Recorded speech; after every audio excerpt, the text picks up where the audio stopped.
आज हम पढ़ेंगे types of operating system. Operating system के टाइप्स क्या है, ये कितने प्रकार के होते हैं तो देखेंगे। तो ये देखें, types of operating system. Operating system can be classified into various categories with respect to the type of processing it supports. Main types of operating systems are the first batch operating system. यहाँ से शुरुआत करते हैं। Batch operating system types कौन कौन से हैं? Main है batch operating system, multi programming system, time sharing system, real time system, distributed system and network system. तो शुरुआत हम करते हैं सबसे पहले बैच ऑपरेटिंग सिस्टम से। When batch systems were first developed, they are defined by batching together similar jobs.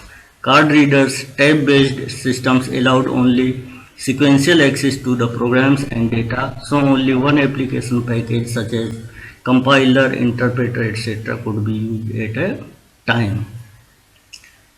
तो next point है इसी में, the primary function of this system is to service the jobs in a batch one after another without requiring the operator's intervention. Next, each user prepares his program offline and submit it to the computer centre and operator loads all programs of similar types into the computer where they are executed. The operator retrieves the printed output and returns it to the user. What makes the batch system efficient is the fact that the programs can be fed into the computer as fast as they can be processed. In this way, it is ensured that the computer is busy processing information most of the time. इसमें से यहाँ पर correction कर लेंगे, it is insured लिखा है, ये आई की जगह ई होना चाहिए। इसमें से देखें, सबसे पहले तो हम शुरुआत करते हैं कि जब अर्ली कंप्यूटर सिस्टम थे तो लार्ज कंप्यूटर्स रहते थे। लार्ज कंप्यूटर सिस्टम या कह सकते हैं कि वेरी एक्सपेंसिव कंप्यूटर हुआ करते थे। तो उसमें से अगर एट ए टाइम एक प्रोग्राम एग्जीक्यूट होता था और उसके बाद दूसरा प्रोग्राम, फिर तीसरा प्रोग्राम, ऐसे तो उसमें से अलग अलग एप्लीकेशन में बनाए गए हैं प्रोग्राम, तो अलग अलग एग्जीक्यूट होते हैं, तो उसमें से टाइम लगता था। लगने का मतलब ये था कि वो कॉस्टली पड़ते थे।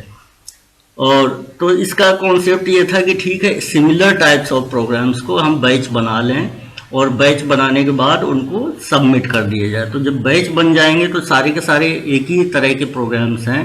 मान लेते हैं सी में है, सी को क्या चाहिए, कंपाइलर, तो कंपाइलर, तो सी के जितने भी प्रोग्राम्स हैं उनका एक बैच बन गया और उनको एक साथ आप लोड कर सकते हैं। जब लोड कर देंगे तो उस कंप्यूटर में सारे के सारे कंपाइलर से रिलेटेड जितने भी प्रोग्राम्स हैं वो सारे के सारे एक साथ एग्जीक्यूट हो जाएंगे। इसका मतलब क्या है कि जो आउटपुट मिलेगा आपको, थ्रूपुट मिलेगा, नंबर ऑफ प्रोग्राम्स एग्जीक्यूटेड होंगे वो ज़्यादा से ज़्यादा हो जाएगी। तो इसी यही कॉन्सेप्ट था बैच का कि जब सिस्टम डेवलप किए गए थे तो उनको ए सिमिलर जॉब्स को एक साथ बैच बनाकर उनको सबमिट कर दिया जाता था। तो सबसे पहले क्या करते थे, यूजर्स जो है अपने सारे के सारे प्रोग्राम क्या है ऑफलाइन क्रिएट करते थे, बनाते थे या प्रिपेयर करते थे, और सभी यूजर्स जो है जिनको एग्जीक्यूट कराना होता था, आउटपुट लेना होता था, वो सारे के सारे अपने प्रोग्राम्स जाके कंप्यूटर सेंटर में सबमिट कराते थे। तो वहाँ पर कंप्यूटर सेंटर में जो भी ऑपरेटर है वो सारे के सारे एक ही तरह के प्रोग्राम्स का मतलब जिन्होंने कंपाइलर्स बेस्ड प्रोग्राम बनाए हैं या इंटरप्रेटर बेस्ड बनाए, तो सबका बैच बना के वो एक साथ एक ही तरह के प्रोग्राम्स को एक साथ लोड कर देता था। और लोड करने के बाद जो एग्जीक्यूट होने के बाद जो भी आउटपुट मिलता था वो यूजर्स को रिटर्न कर देता था। तो इससे क्या होता था, इससे ये होता था कि जितने ज़्यादा से ज़्यादा प्रोग्राम्स जितनी जल्दी से जल्दी उनकी प्रोसेसिंग एग्जीक्यूशन हो जाती थी, तो उतनी ही जल्दी ज़्यादा से ज़्यादा प्रोग्राम्स को भी हम से लोड कर सकते थे। तो इससे क्या होता था कि ज़्यादा से ज़्यादा कंप्यूटर को हम बिजी रख सकते हैं। नेक्स्ट चलते हैं मल्टी प्रोग्रामिंग ऑपरेटिंग सिस्टम। अब यहाँ पर देखें, सेकेंड है multi programming operating system. A multi programming system permits the existence of many programs in different parts of main memory at the same time. In this way, it is possible to keep all parts of computer busy by working with several programs in sequence. For example, suppose a program is being executed in CPU and an IO transfer is required, then the CPU initiates the IO processor to start executing the transfer. This leaves the CPU free to execute another program. In a multi-programming system, when one program is waiting for input or output transfer, there is another program ready to utilize the CPU. मतलब ये है, simple देखा जाए तो multi programming का concept क्या है कि इस कॉन्सेप्ट के थ्रू हम एक से ज़्यादा प्रोग्राम्स को मेमोरी में एक साथ रख सकते हैं। तो जब एक साथ रख सकते हैं तो जाहिर है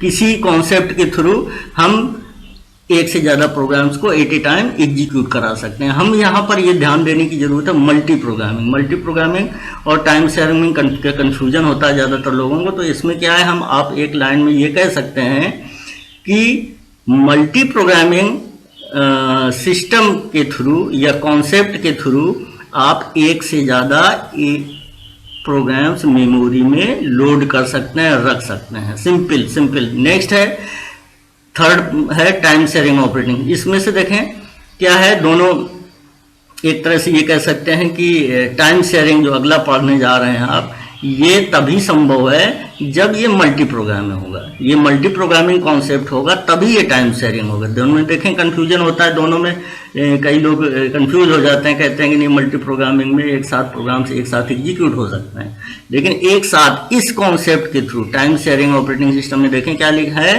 टाइम शेयरिंग और multitasking is a logical extension of multi programming.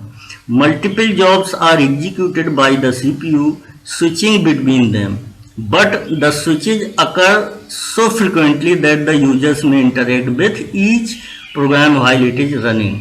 In time sharing, many users can communicate with the computer via remote terminals. Because of slow human response compared to the computer speed, computer can respond to multiple users at seemingly the same time. This is accomplished by having many programs reside in memory, while the system allocates a time slice to each program for execution in the CPU. देखें इसमें स्पष्ट लिखा है, ये देखें यहाँ पर है दिखाया गया आप लोगों को, दिस इज accomplished मतलब ये है कि सारे के सारे प्रोग्राम्स जो भी यूजर्स ने एग्जीक्यूट करना चाह रहे हैं वो सारे के सारे लगते हैं, सभी को लगता है कि हमारे उसी समय एग्जीक्यूट हो रहा है। लेकिन ये तभी संभव है जबकि सारे के सारे प्रोग्राम्स मेन मेमोरी में हों, और सारे के सारे प्रोग्राम्स मेन मेमोरी में कब होंगे, किस कॉन्सेप्ट के थ्रू, मल्टी प्रोग्रामिंग कॉन्सेप्ट के थ्रू। तो इसको हम एक एग्जाम्पल से भी समझ सकते हैं। देखें एग्जाम्पल लेते हैं,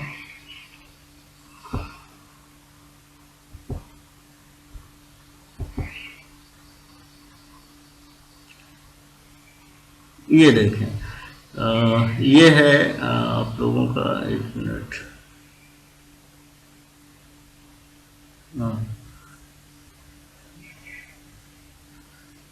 ये है एक दिखाया गया है, देखें program execution without multiprogramming. तो program execution without multiprogramming का मतलब क्या है कि मेमोरी में एट ए टाइम एक प्रोग्राम होगा। तो एक प्रोग्राम होगा तो देखें प्रोग्राम P1 मान लेते हैं यहाँ से स्टार्ट हुआ, P1 स्टार्ट हुआ और कुछ समय बाद उस प्रोग्राम P1 को इनपुट या आउटपुट ऑपरेशन परफॉर्म करने की ज़रूरत पड़ी। ठीक है, तो जब ज़रूरत पड़ी इसका मतलब यहाँ पर क्या है, इस बीच CPU आइडल हो जाएगा, प्रोसेसिंग उसका बंद हो जाएगा, CPU आइडल हो जाएगा। यहाँ पर इनपुट आउटपुट की ज़रूरत पड़ी तो इस बीच CPU आइडल हुआ, फिर कुछ समय के बाद फिर input output operation programme P1 का कंप्लीट हो गया तो यहाँ से फिर उसका एग्जीक्यूशन शुरू हो जाएगा। उसके बाद फिर कुछ समय बाद उसको इनपुट आउटपुट ऑपरेशन परफॉर्म करने की ज़रूरत पड़ी। तो चूँकि CPU और IO की दोनों की स्पीड में बहुत सारा अंतर होता है, इसलिए उस बीच CPU आइडल रहेगा और उसके बाद जब उसका इनपुट आउटपुट ऑपरेशन परफॉर्म हो जाएगा, कंप्लीट हो जाएगा, देन फिर उसका एग्जीक्यूशन यहाँ से फिर से शुरू हो जाएगा और मान लेते हैं यहाँ स्टॉप हो गया, इसका मतलब स्टॉप हो गया। उसके बाद जब इसका मतलब यह है कि ये प्रोग्राम P1 का एग्जीक्यूशन कंप्लीट हो गया, कंप्लीट होने के बाद ही प्रोग्राम P2 एग्जीक्यूट होगा। तो प्रोग्राम P2 कहाँ से एग्जीक्यूट होगा? यहाँ से, जब उसका एग्जीक्यूशन कंप्लीट हो गया। और प्रोग्राम P2 मेमोरी में आएगा, उसके बाद स्टार्ट होगा, उसका एग्जीक्यूशन शुरू हुआ, उसके बाद फिर उसको इनपुट आउटपुट की ज़रूरत पड़ी तो यहाँ पर फिर CPU आइडल हो जाएगा, फिर उसके बाद कुछ समय बाद फिर उसका एग्जीक्यूशन शुरू हो जाएगा। इसी तरह से अल्टरनेटिवली उसका एग्जीक्यूशन होता रहेगा और यहाँ पर मान लेते हैं कंप्लीट हो गया। तो इसी एग्जाम्पल को देखते हैं। तो मान लेते हैं कि हर एक, इसको क्या है, CPU स्टार्ट हुआ, मान लेते हैं 1 सेकेंड के लिए स्टार्ट हुआ, फिर 1 सेकेंड मतलब बिजी रहा, और उसके बाद फिर मान लेते हैं 1 सेकेंड वो आइडल रहा, फिर 1 सेकेंड बिजी हुआ, फिर 1 सेकेंड आइडल। आइडल क्यों रहा? क्योंकि उसको इनपुट आउटपुट की ज़रूरत हुई। तो इसी तरह से अगर हम इसको रिपीट करें 60 टाइम्स तो प्रोग्राम P1 को एग्जीक्यूट होने में कितना टाइम लगेगा? अगर ये 60 टाइम्स, इसका मतलब ये अल्टरनेट है, बिजी हो रहा है, फिर आइडल, फिर बिजी, फिर आइडल, इसका मतलब 60 टाइम्स अगर हम रिपीट कर दें तो कितना लगेगा? इसको कंप्लीट होने में 2 मिनट लगेगा। प्रोग्राम P1 को 2 मिनट लगेगा। उसके बाद प्रोग्राम P2 को स्टार्ट करते हैं, इसी तरह से उसको 60 टाइम्स रिपीट करें, मान लेते हैं 1 सेकेंड उसको बिजी रहता है CPU और अनदर 1 सेकेंड आइडल रहता है। इसी तरह से अगर अल्टरनेटिवली हम इसको क्या करें, आगे बढ़ते जाएं, मान लेते हैं इसको भी 60 टाइम्स रिपीट कर दें तो प्रोग्राम P2 को भी 2 मिनट एग्जीक्यूट होने में लगेंगे। इसका मतलब क्या है, 2 प्रोग्राम को एग्जीक्यूट होने में कितना टाइम लगा? अगर हम जो अभी एग्जाम्पल लिए हैं कि 1 सेकेंड बिजी रहा, 1 सेकेंड आइडल रहा, तो दोनों को एग्जीक्यूट होने में टोटल कितने मिनट्स लगे? 4 मिनट्स लगे। ठीक है, जब 4 मिनट्स लगे तो ये इसमें क्या है, ये किस में लगे 4 मिनट्स? जहां पर मल्टी प्रोग्रामिंग कॉन्सेप्ट का इस्तेमाल नहीं किया गया है। नेक्स्ट जहां पर मल्टी प्रोग्रामिंग कॉन्सेप्ट के थ्रू हम क्या कर सकते हैं, एक से ज़्यादा प्रोग्राम्स मेमोरी में रख सकते हैं। तो जब एक से ज़्यादा प्रोग्राम मेमोरी में रखेंगे तो जाहिर है जैसे ही प्रोग्राम P1 का एग्जीक्यूशन शुरू हुआ और उसको इनपुट आउटपुट की ज़रूरत पड़ी तो क्या किया, टाइम शेयरिंग कॉन्सेप्ट के थ्रू ऑपरेटिंग सिस्टम क्या है, उसने CPU शेड्यूलर ने क्या किया, प्रोग्राम P2 को एलोकेट कर दिया। क्या एलोकेट कर दिया? CPU एलोकेट कर दिया। इसका मतलब क्या है, क्यों एलोकेट कर दिया? क्योंकि प्रोग्राम P1 को यहाँ इनपुट और आउटपुट ऑपरेशन परफॉर्म करने की ज़रूरत हुई। तो जब उसको ज़रूरत हुई तो इसी बीच उसने इसको एलोकेट कर दिया। किसको? प्रोग्राम P2 को एलोकेट कर दिया। ये तभी संभव है जब प्रोग्राम P2 भी मेन मेमोरी में होगा, ये तभी संभव है। ये किसके थ्रू होगा? ये मल्टी प्रोग्रामिंग के थ्रू। और ये एलोकेशन किसके थ्रू हो रहा है? टाइम शेयरिंग के थ्रू। अब इसमें क्या है, इसके बाद इसका एग्जीक्यूशन शुरू हुआ, इसने भी एक सेकेंड लगा इसको एग्जीक्यूट होने में और इसको इनपुट आउटपुट की जरूरत पड़ी। तो उसी कॉन्सेप्ट के थ्रू क्या किया उसने, ऑपरेटिंग सिस्टम ने प्रोग्राम P1 को एलोकेट कर दिया। प्रोग्राम P1 को एलोकेट कर दिया। क्या एलोकेट कर दिया? CPU एलोकेट कर दिया। फिर उसका प्रोग्राम P1 का एग्जीक्यूशन शुरू हुआ।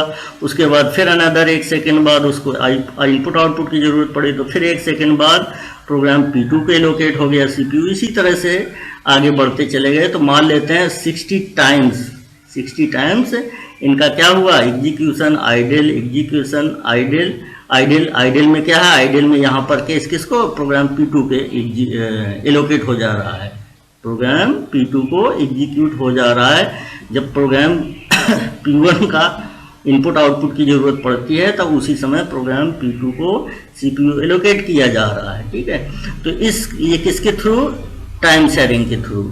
और ये दोनों प्रोग्राम किसके थ्रू, किस कॉन्सेप्ट के थ्रू लोड है मेमोरी में, मल्टी प्रोग्रामिंग के थ्रू। तो इसी तरह से जैसे प्रीवियस एग्जाम्पल लिया था 60 टाइम्स रिपीट किया तो प्रोग्राम P1 और P2 को दोनों को कंप्लीट होने में 4 मिनट लगे थे। और इस प्रोसेस के थ्रू, इस कॉन्सेप्ट मल्टी प्रोग्रामिंग के कॉन्सेप्ट के थ्रू दोनों को एग्जीक्यूट होने में कितना टाइम लगेगा? दोनों को एग्जीक्यूट होने में लगेगा सिर्फ और सिर्फ 2 minute.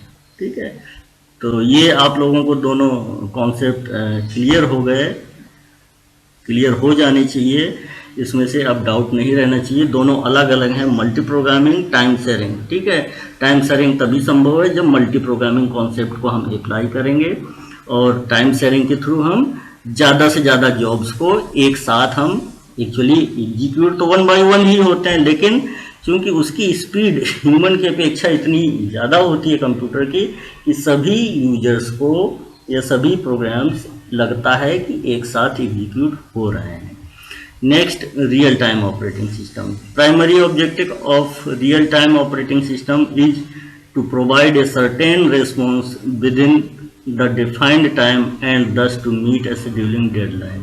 User convenience and resource utilization are secondary concerns to the systems. मतलब ये है, इसको और एक्सप्लेन किया गया है। क्या है देखें, real time operating system has well defined fixed time constants, processing must be done within the defined constants और द सिस्टम विल फेल।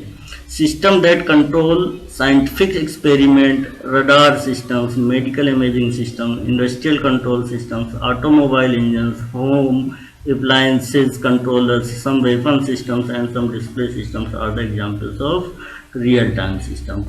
मतलब ये है कि रियल टाइम सिस्टम में क्या है, एक रियल टाइम सिस्टम के अंतर्गत जितने भी प्रोग्राम्स आपके एग्जीक्यूट होने हैं उनके लिए क्या है कि टाइम, फिक्स टाइम डिफाइन किया जाता है। उस टाइम डिफाइंड टाइम कॉन्स्टेंट्स के अंदर प्रोसेसिंग हो जानी चाहिए, अदरवाइज वो सिस्टम रियल टाइम सिस्टम नहीं होगा या वो सिस्टम फेल हो जाएगा। उनके कुछ एग्जांपल्स आपको ये बताए गए हैं, जैसे साइंटिफिक एक्सपेरिमेंट्स हो गए, रडार सिस्टम्स हो गए, सब डिस्प्ले सिस्टम्स हो गए। इनको भी स्ट्रिक्टली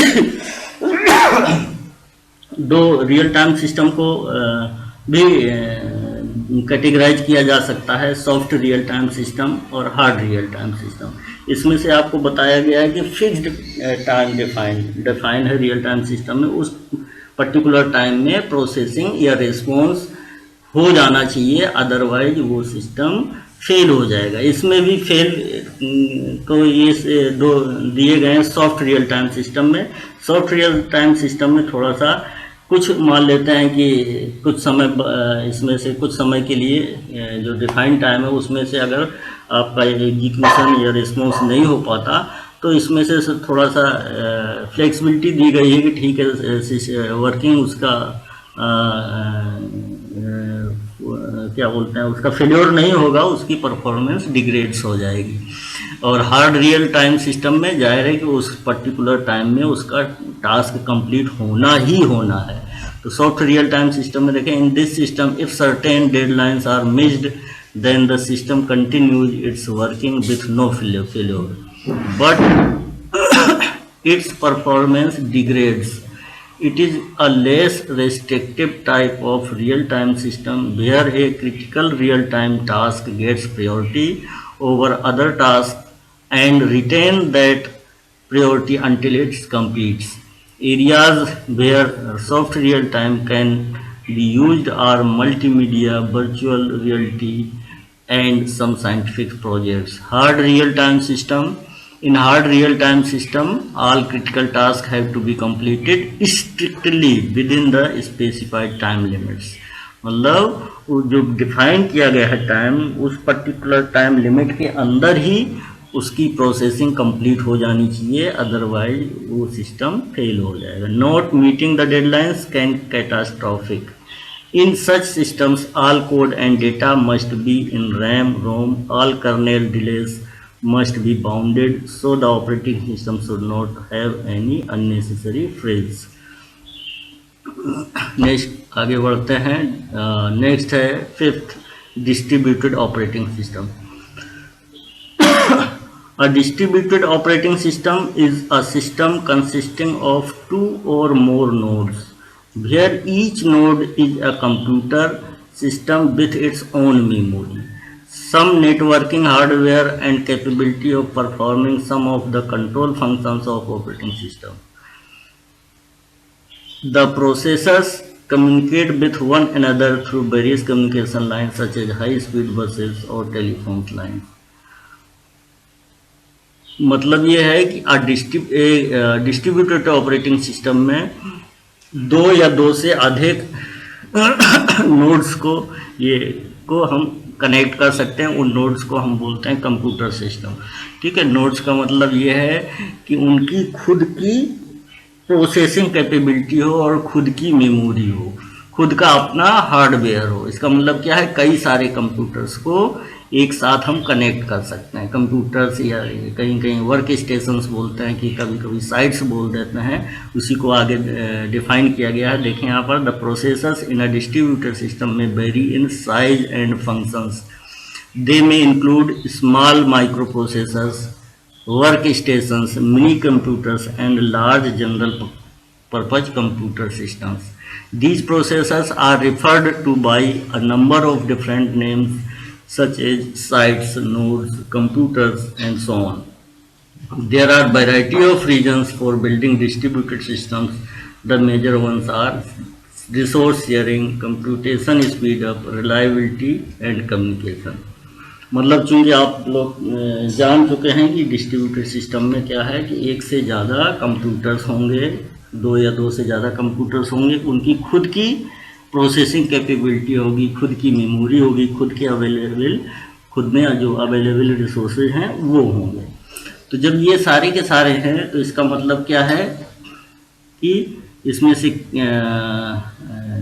इसके फ़ायदे क्या हैं। ये सब जब सारे हैं, सारे एक साथ कनेक्टेड हैं, तो इस तरह के ऑपरेटिंग सिस्टम का फ़ायदा क्या हुआ? इससे फ़ायदा ये हुआ कि फर्स्ट ये है रिसोर्स शेयरिंग, रिसोर्स को शेयर किया जा सकता है। रिसोर्स शेयरिंग का मतलब क्या है कि मान लेते हैं कंप्यूटर ए, साइट ए में एक यूज़र काम कर रहा है, उसको प्रिंटर की ज़रूरत है और वो प्रिंटर कहाँ है, साइट बी में अवेलेबल है। तो यूज़र ए उस साइट में अवेलेबल प्रिंटर को यूज कर सकता है, और उस साइट में जो यूज़र बैठा हुआ बी में, वो रिसोर्स किसका, मतलब साइट ए में बैठे, साइट ए मतलब कंप्यूटर ए में उपलब्ध फाइल को भी शेयर कर सकता है। नेक्स्ट है कंप्यूटेशन स्पीड अप। यदि हम कंप्यूटेशन स्पीड अप का मतलब यह है कि किसी भी कंप्यूटेशन को अगर हम इस तरह से डिवाइड कर सकें कि कई सब कंप्यूटेशंस में डिवाइड कर सकें और वो एक साथ अगर एग्जीक्यूट हो सकें, तो जाहिर है कि उस कंप्यूटेशन को हम जल्दी से जल्दी कंप्यूट कर सकते हैं। इसका मतलब क्या है? इसका मतलब ये है कि डिस्ट्रीब्यूशन सिस्टम आपको ये अलाउ करता है कि उस कंप्यूटेशन को आप वेरियस प्रोसेसर्स में डिवाइड कर दें, और डिवाइड करने के बाद जब वेरियस प्रोसेसर्स हो गए, वो अपना अपना कैलकुलेशन करके, कंप्यूट करके आपको रिजल्ट जल्दी से जल्दी दे सकते हैं। मतलब एक कंप्यूटेशन को कई पार्ट में डिवाइड कर दिया और वो पार्ट अलग अलग सॉल्व हो गए, और तो जाहिर है जब अलग अलग सॉल्व हो गए तो वही 1 बाई 1 सॉल्व होते तो टाइम ज़्यादा लगता, जब अलग अलग सॉल्व हो गए, एक साथ सॉल्व हो गए, तो वो कम समय में आपको रिजल्ट उपलब्ध करा देंगे। नेक्स्ट है रिलायबिलिटी। रिलायबिलिटी का मतलब ये है कि जब कई सारे प्रोसेसर्स हैं, सबकी और अवेलेबिलिटी, रिसोर्सेज की अवेलेबिलिटी भी है, तो उसमें से अगर इस पर्टिकुलर सिस्टम में कोई सिस्टम फेल भी हो जाता है, डिस्ट्रीब्यूटेड ऑपरेटिंग सिस्टम में कोई कंप्यूटर या साइट में काम करना प्रोसेसर बंद कर देता है किसी कारणवश, तो बाकी प्रोसेसर्स अपना फंक्शन ऑपरेशन परफॉर्म करना जारी रखेंगे। नेक्स्ट है कम्युनिकेशन। क्या है कम्युनिकेशन में? क्या है कि जब चूँकि सारे के सारे कंप्यूटर्स हैं एक पर्टिकुलर लाइन से कनेक्टेड हैं, टेलीफोन लाइंस हैं या बसेस के थ्रू कनेक्टेड हैं, तो इसमें से क्या है कि एक यूज़र या एक कंप्यूटर या एक प्रोसेसर दूसरे प्रोसेसर से इंफॉर्मेशन एक्सचेंज कर सकता है। नेक्स्ट लास्ट है network operating system. Network operating system run on a server, ये आप लोग जानते हैं। सर्वर क्या है? Network operating system runs on a server and provide server the capability to manage data users groups, security, application and other networking functions. The primary purpose of the network operating system is to allow shared file and printer access among multiple computers in a network. मतलब इसका main purpose क्या है, primary purpose ये है कि network operating system का कि ये क्या अलाउ करता है कि आप जो वेरियस कंप्यूटर्स जो कनेक्टेड है नेटवर्क के थ्रू, उनमें जो है ना जो भी फाइल्स हैं वो आपस में आसानी से शेयर की जा सकती हैं. और इवन प्रिंटर्स भी हैं, प्रिंटर है कहीं नहीं है, उन प्रिंटर्स को भी आसानी से शेयर किया जा सकता है. ठीक है. टिपिकली लोकल एरिया ने इस एग्जाम्पल दिया गया है. Typically local area network, private network और other network. Examples of network operating systems are Unix, Linux, Novell network, Microsoft Windows server 2008 etcetera. तो आप लोगों को जो ऑपरेटिंग सिस्टम अभी बताया गया है उसके लिए जो रेफरेंस आप लोग ले सकते हैं. बुक्स तो बहुत सारी हैं, अच्छी बुक्स हैं. ज़्यादा से ज़्यादा बुक्स से अगर आप लोग पढ़ेंगे तो अच्छे ही है. हमने जो रेफरेंस लिया है ज़्यादातर इसका लिया है, राइटर हैं से operating system concept by Silberschatz, L Peterson and B Galvin. तो नेक्स्ट टर्न से हम लोग आगे बढ़ेंगे. तब तक के लिए धन्यवाद.